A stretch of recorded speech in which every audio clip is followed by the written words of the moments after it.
Hey there, it's Mobile Rick, and today I'd like to show you another way to make a very simple open flame pocket alcohol stove. This design is going to be very similar to other ones that you've seen before, especially ones that have involved an Altoids can, but this one uses Sucrets. No reason in particular to use this one, though you will notice that it's a little taller. It's almost twice as tall as an Altoids can, if that's relevant to you. For this project, no, not really. In fact, an Altoids can might even be more appropriate for this one. But in this case, I'm going to use this just because I picked up a whole bunch of them at the thrift store for something like 10 cents each. So, hey, cheap cans for making stoves is awesome. What's a little bit different is a lot of people will do this project by putting fiberglass inside, covering up with fiberglass cloth, along with some type of mesh on top of it. But I decided there's a lot of people who want to avoid fiberglass in their products. So, as a substitute, I realized that you can use mineral wool. And this is nothing more than a piece of a ceiling tile. Right? This is an acoustic ceiling tile that hangs over every office in the world. And we're going to take this and use it just like we do for the fiberglass for the wicking inside of here. And all we really have to do is just crumble it up. And you can feel free to use larger pieces because you don't really want to fill up this entire area. You're just trying to provide some wicking for the alcohol to be absorbed from the bottom up to the top so that it can burn. So we're just going to knock off some chunks of this. It also helps slow down the speed of burning. It's a little tougher than I thought it would be.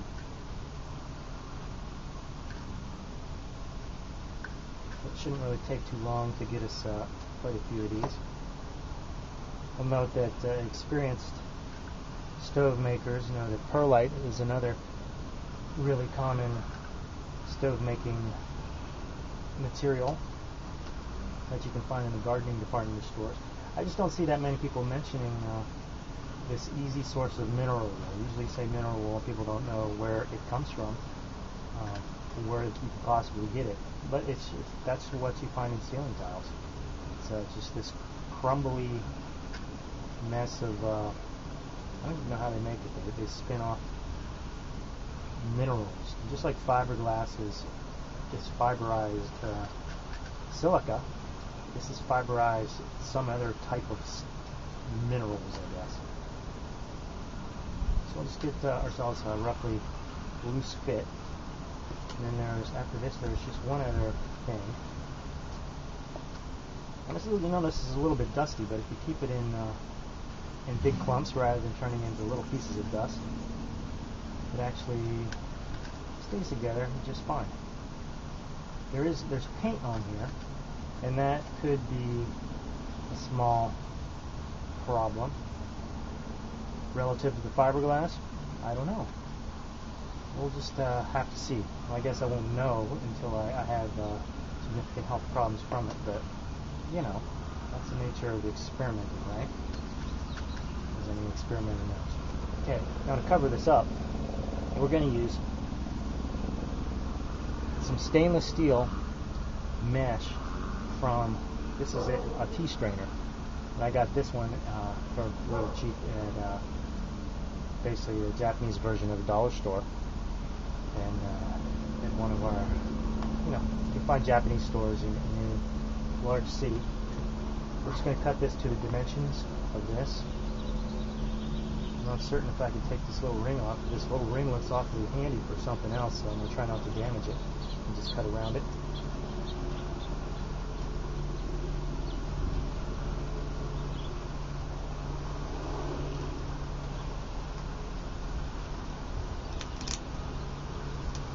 It's tougher than you think.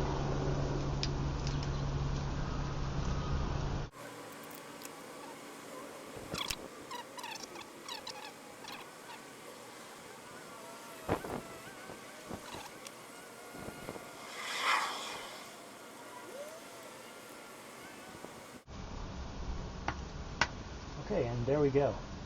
You are perfectly free, if you like, to make it a hell of a lot neater than I just made it. But if you've been following along my videos, you know, I like, even though I enjoy having a sense of style at certain times, other times I really prefer the quick and dirty approach. And now, in order to start cooking, we're going to need, you know, even though it's technically possible to create a fire on here, set it off to the side, it'll totally work. It could probably get enough oxygen, especially because there's a lot of space in between here. It'd be good to have a pot stand. And I happen to have a pot stand here. Taking it apart. Handily fell apart just so I can show you how it's constructed. It's a very simple one that I picked up online. It's just 3 pieces of coat hanger. And put together, these are just scraps of cut off of aluminum cans rolled up. And stick one on each one.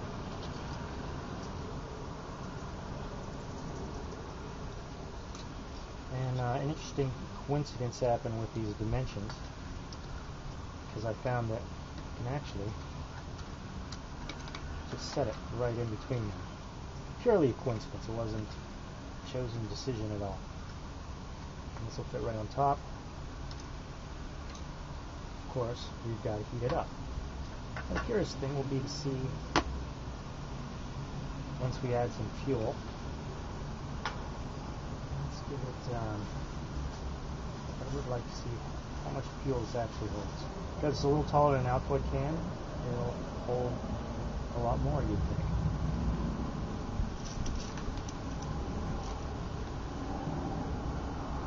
These are half tablespoon orders, 12 milliliters an ounce.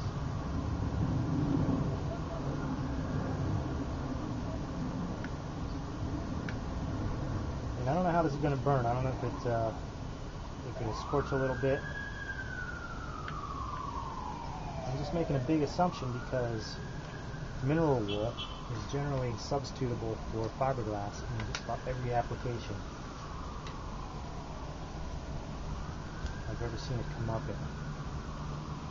So let's give it a light, see if it needs any priming. I don't know. So we'll give it a little windscreen here. It's just nothing more than a piece cut off of a roasting pan. And right now the wind is okay, so I'm not worried about it. There it goes. It's burning. Giving off quite a bit of heat. Now the pot. And how much will I have in here? This is a measurable pot, so 300 milliliters. That's about 12 ounces. I'm going to move this around so you can see the flames. I hope you can see those.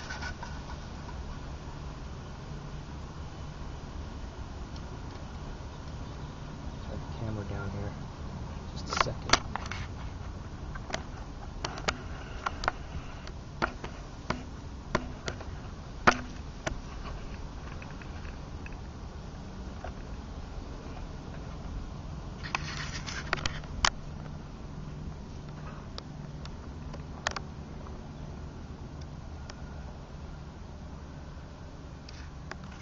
Flames are really good. I hope you can see that.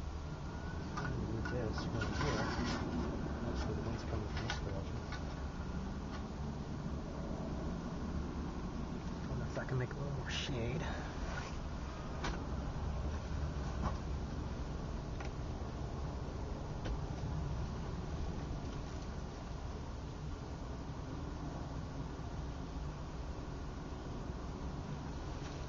Yeah, there's no way you can't not see that.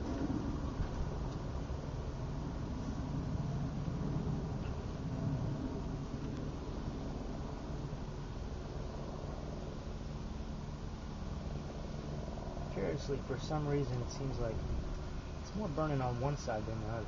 Not really sure why that is. Has something to do with the wind, maybe.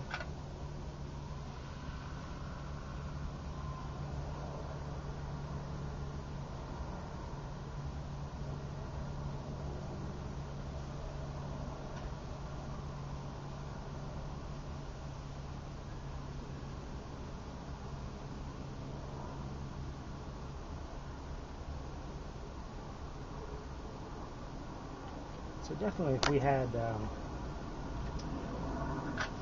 real windscreen, it could also serve as a heat reflector. It would help out our situation, but this is a video. I do notice that the lid here is getting in the way of my pot stand a little bit. But it makes me wonder if there's a way to actually integrate the windscreen right into there. I don't know. Might be a way to secure it down.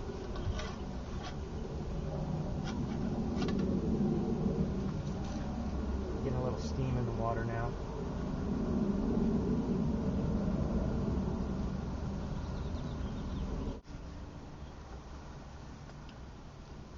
Alright, so you've seen water boil before, and it definitely is boiling now. One feature of this is that you can actually turn them off. I'm sure that there's a lot of alcohol left in here.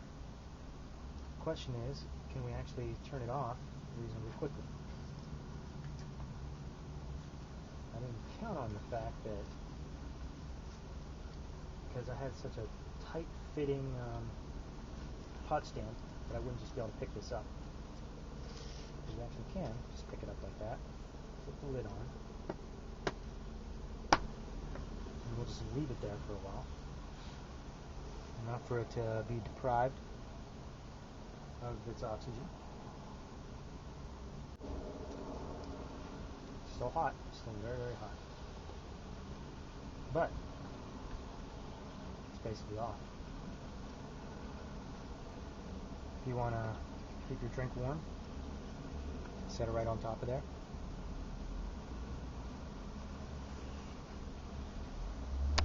And basically, there you have it. Nice little pocket stove, which will remain a nice little hand warmer for a little while. It's not necessarily on a hot day like today. Oh yeah, so one thing some of you might be curious about is does it char? Does it burn? Yeah, it kind of does. It looks a little bit charred in some of the tops, probably where it got dried out. And it's something that also happens to fiberglass. It does burn just a little bit. It'll get a little bit brown. I'm going to assume, though I don't know, this is something to experiment with. Is this going to affect the way that it burns in the future? Well, we'll have to see. You know, it could be that it winds up working like charcoal. I kind of doubt it, but then again, I don't know. But I don't mind. Looks like a little barbecue in there, and I'll continue to use this. The main purpose of this stuff is, remember, is there's no magical properties. You could have stuck rocks in here. The only thing that you're trying to do is get the alcohol to rise from the bottom to the top, so that it can heat up faster and reduce the amount of time it takes to prime it so that it's actually up to burn. So, in fact, it doesn't matter what you put in here, so long as it's something that, you know, basically doesn't burn. Maybe I'll make another one of these with sand or rocks. But the reason we use some of these things like fiberglass is because they're lightweight, and these, this is backpacking technology, and we want it to be light. But if you don't care about that, or maybe you like the idea of having maybe shiny rocks in there, try that too. I'm sure that it would work just as well, maybe even better. So there you go. Have a lot of fun with it.